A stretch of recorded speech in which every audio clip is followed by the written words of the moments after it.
An update to a story we first brought you nearly 2 years ago. Representatives for the family of a Charleston County inmate who died by suicide say he expressed concern for his own mental well-being for months leading up to his death.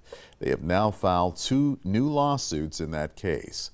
Forrest Kreider died at the hospital in April of 2024 after being found unresponsive at the Charleston County Jail, where he was being held on an assault and battery charge. The manner of his death ruled suicide.